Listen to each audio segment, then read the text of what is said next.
Hello and welcome to the impzonepod podcast. We are back. We are here to talk more TNA wrestling shenanigans.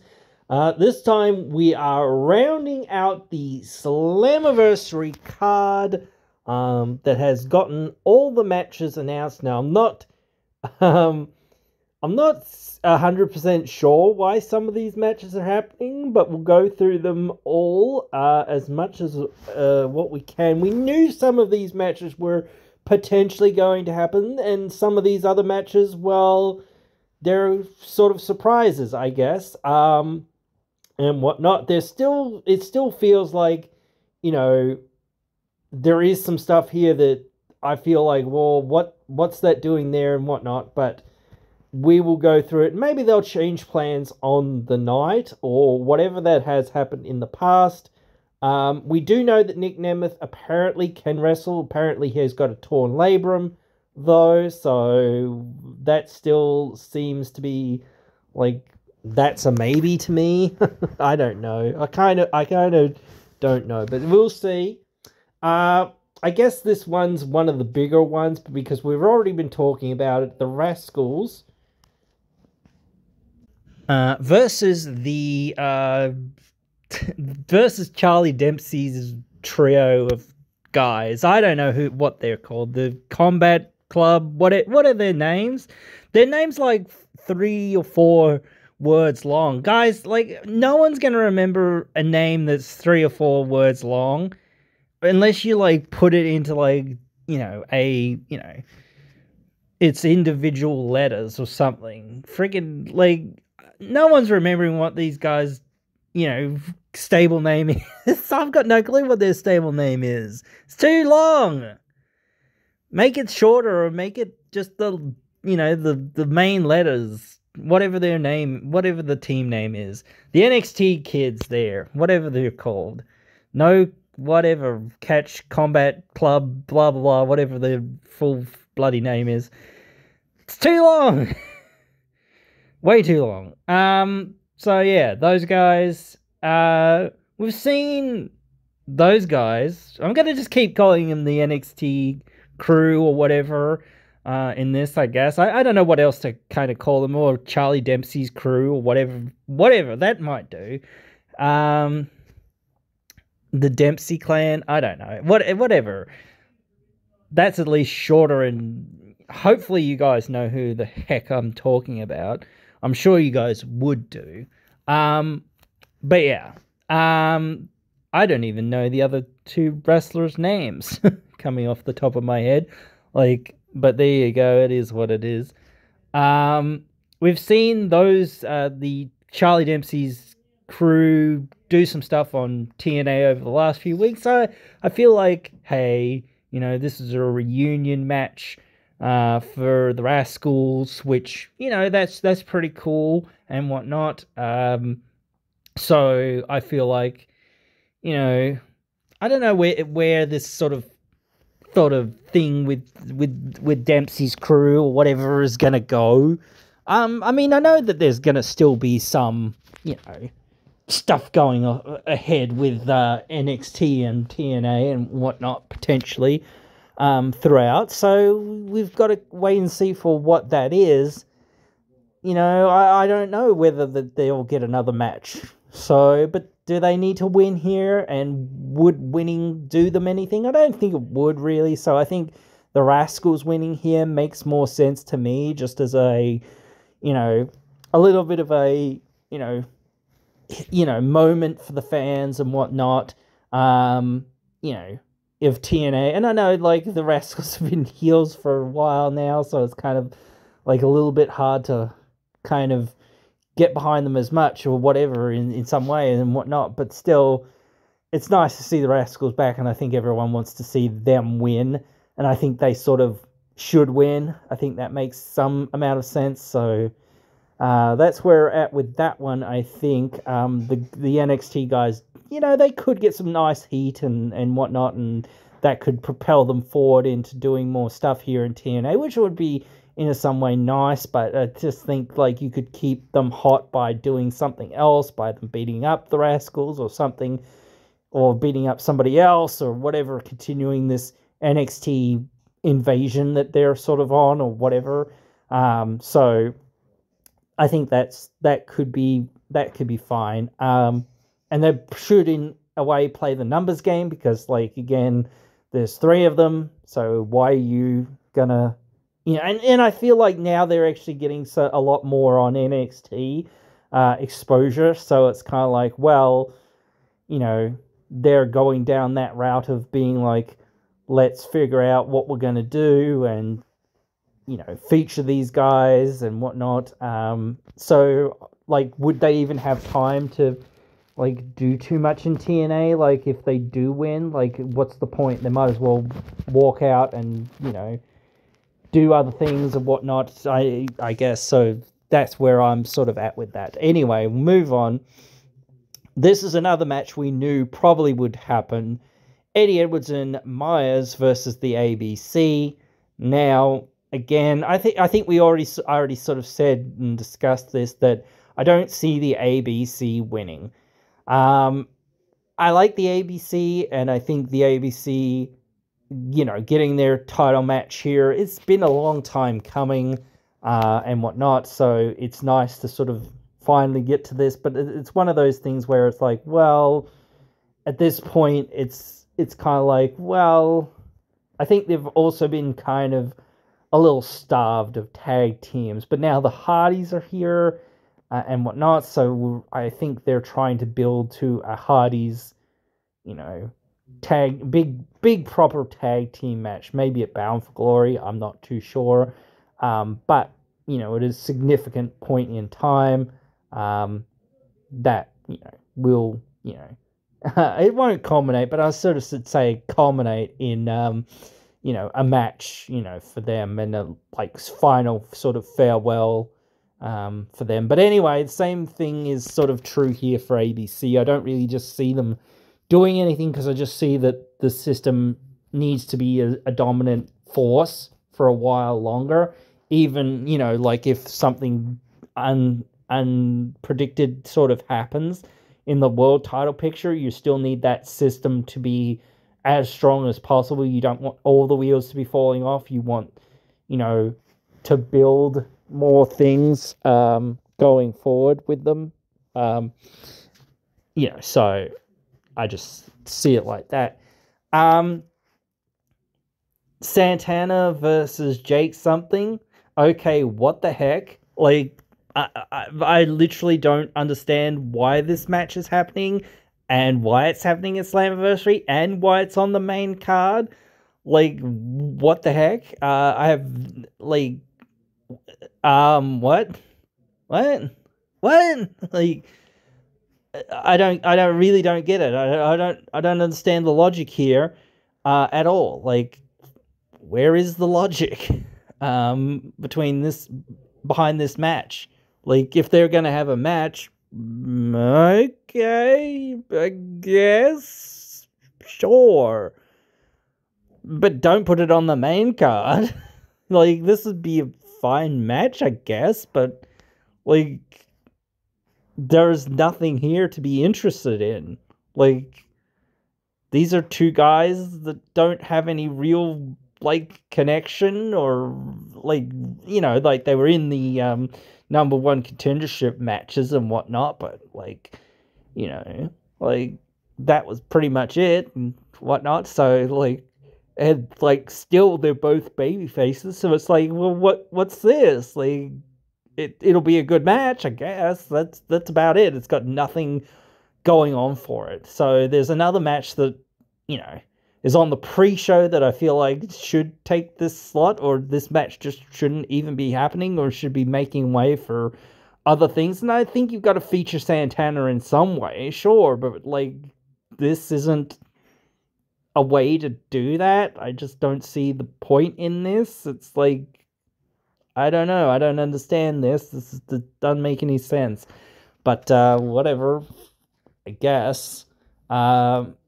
Matt Hardy versus JDC, Johnny Dango Curtis.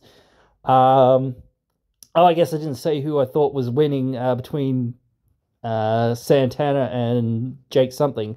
Santana's probably winning because he's on a much bigger trajectory right now than something is. Anyway, Matt versus JDC. I think with what they're trying to accomplish or what they're looking to accomplish on this show, just from my perspective, like, you start looking at who I think is going to win. You know, Moose, heel. Bailey, babyface. Jordan, babyface. AJ, heel. Rascals, babyface, effectively. System, heel. Santana, babyface. So there's a lot of babyfaces actually, like, going over here, but it's sort of like you're trying to almost set that, like, here, you're almost trying to set that precedent of that sort of thing. And it's like, JDC, like, does he win matches? Has he won very many matches ever in his career? Like, I don't think he really has won that many matches, especially singles matches. So, like, there's just no believability here in JDC that much, really. So it's just like, the dude hasn't won a match in forever. So you can't think that he's going to win. Like, you just can't think that he's going to win because there's nothing that, has set you to believe that. And it's like, well, I guess that they wanted Matt on the card and couldn't get Jeff because Jeff couldn't get into the country and whatnot. Because of his prior history and whatnot. So again, they had to give something to Matt to do. And hey, here's some low-hanging fruit. Just have a match on the card. And that's fine because at least, like, with the Matt and JDC, they pitched this story. And yeah, there's kind of a story, I guess, somewhat between Santana and something that I didn't really, I guess, talk about. But it's mostly been backstage and whatnot. So it really hasn't been shown on TV, so I don't really think that that's, enough justification for it to be on the main show, certainly. But whatever, that's me again. But still, I still see Matt winning this. It's mostly going to be a feel-good night for the most part, I feel like. All right. Well, actually, then we'll look at the sub-card, I guess, the pre-show. And whatnot. Marsha and Alicia versus Spitfire. Spitfire aren't going to win here, I don't think. Just due to, again, me thinking that they're trying to keep the system as strong and as on the tracks as possible, even if there's something that I didn't predict, changing or whatever. I think the change will be more down the road, but that's just me. Personally, we'll have to wait and see. Certainly, because you never can predict everything, but that it is the way that it is. But still, I still see Marsha and Alicia going over. We knew that this match was probably going to happen as well, so it's been almost a foregone conclusion there for a while, realistically. There's a knockouts match here, but I don't want to really talk about it right now. I'll talk about it last because I think it's an interesting match, but, like, the next match, I think this match probably does deserve to be on the main card, Kushida versus Gresham. This story between these two has been built for whatever it's been, like, a couple of months now, and realistically, they have a lot of history against each other, so that kind of already, even, makes it more important and whatnot. So, and this is probably their match on this night, to really steal the show, in my opinion. They could like, if they're given a lot of time, I think they should be given, like, the most time out of these three matches that are on the pre-show, certainly. So, like, but you have to give the ladies a good amount of time as well. So that's maybe why there's only 3 matches on the pre-show rather than 4. And sometimes there's 2, but this one's going to be an hour long pre-show or kickoff show or buy-in or whatever you want to call it, countdown, blah blah blah, all that. So they're gonna get like a significant, 20 minutes easily at least here, and they're gonna have a great one here. But I just see Gresham, kind of just see Gresham winning. Honestly, I don't know. It's like Gresham. I feel like he needs a lot more in the division. Well, I guess I keep saying in the division, but even in like TNA, he just needs a lot more overall. I feel like he could be a really great, you challenger to a lot of titles, and even a great champion. Like if he was like given that role. So I'd like to see that kind of, or I'd like to at least see him in that upper card role as well. So yeah, we'll keep our eye on this one. But yeah, I don't really like Kushida for the last whatever matches it had beaten Gresham, but now it feels like Gresham's turned the tide with his new character and whatnot. So I don't know, you know, and I feel like that character's so new and needs to be protected that you need to like give him the win there. Okay. Last one is the Fatal 4-Way. I actually thought that this was like a tag team match initially, but I didn't read what it actually was. I just like saw four people on the thing there, and on the graphic, and I thought, oh, this is another tag team match. Like what's going on here? But then I realized it's a 4-way match between the knockouts here. Zaya Brookside, Tasha Steelz, Giselle Shaw, and from Triple A, Fabi Apache. She's appeared on a few TNA shows. So, yep, sure.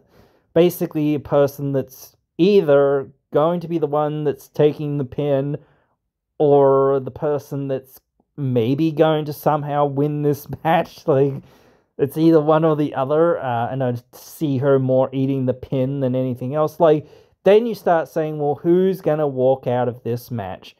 And actually, you start thinking about, well, what's the future in that person if they win it? Like, I don't know. It's interesting in that regard, because it's not, down to being a number one contenders match.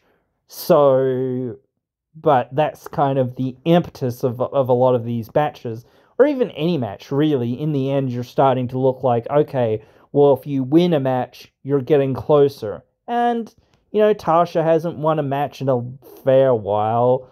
Well, I don't think Fabi's winning just because of I don't know, not the running joke, but just the running persistence of, if there's a Mexican person on, or a AAA person on these shows, they get pinned.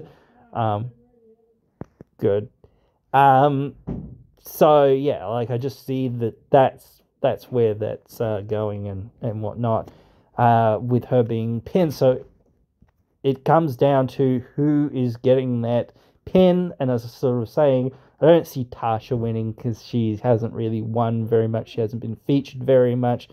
Zaya is a pretty newcomer, so I don't see what you can kind of really do that much with her. But then again, I could be wrong. Like, you could be pushing Zaya because maybe I'm wrong about the whole Ash by Elegance and Jordan Grace thing, so they were trying to potentially push Zaya straight off the bat against Ash, since she's already beaten Ash.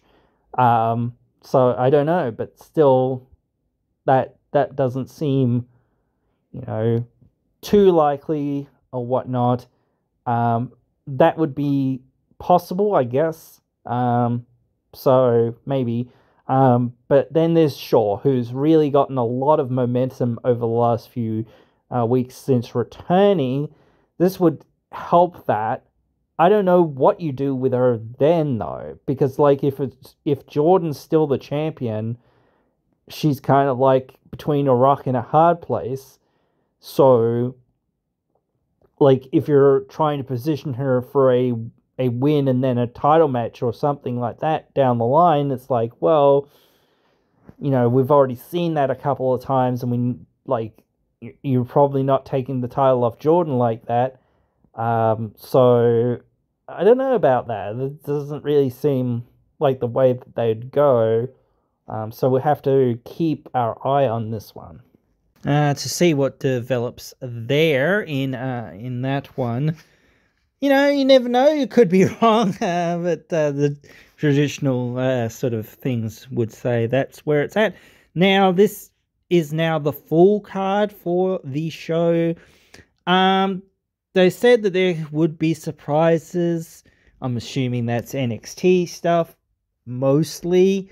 Though the New Japan relationship with TNA has kind of been a little quiet for a while. You could still see some people there from New Japan or even AAA, I guess. There's already a person there from AAA, person that's wrestled there a few times on and off and whatnot. So it is what it is. And I guess we'll talk about it in another video about the night after tapings and whatnot. So I'll save that for another video. So be sure to tune in for that one when we put it up live. And I hope you guys have enjoyed this one and will join me again in another one.